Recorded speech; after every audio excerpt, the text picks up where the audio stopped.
Сәлем достар, эфирде мен Камила. Менің арнама қош келдіңіздер. Жылына бір ғана сезонда дайындалатын асты бірге әзірлейміз. Ең алдымен қозқұйрығымызды тазалап, ағынды суға жақсылап жуып аламыз. Бірнеше рет қайталап, таза болғанша жуып алу қажет.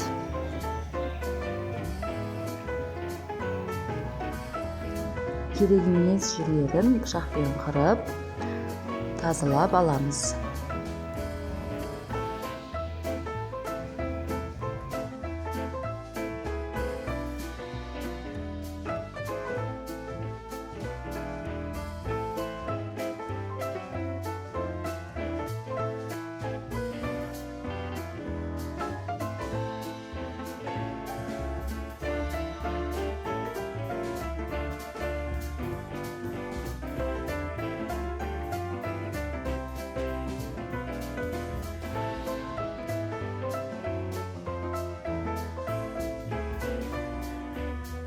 Бес-алты рет қайтара жуып алдым.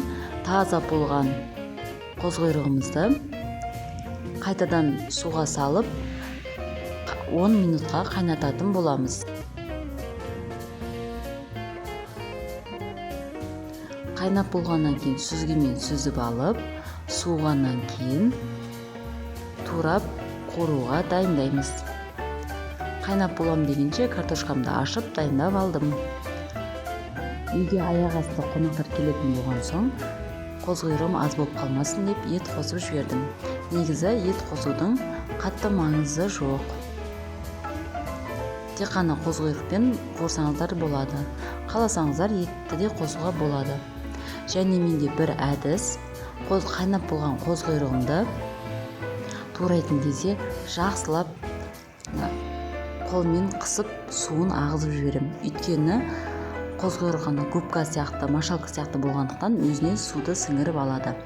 Ал осылай қысып суын бәрін ағызып жіберсеңіз, қуырған кезде әдемі қуырылады, су дәм болмай, ет сияқты ғашылдап тұратын болады. Міне көріп отқандай осылай сығып аламын әр қайсысын.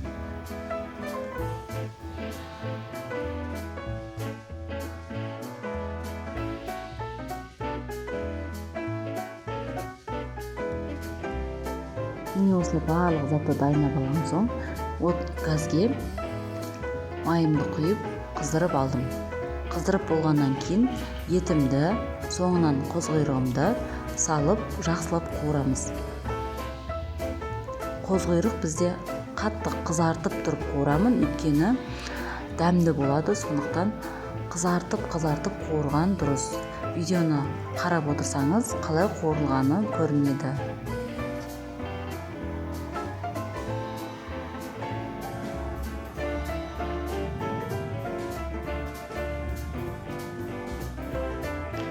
Міне байқап отырғандарыңыздай, осылай қызартып тұрып қуыру қажет.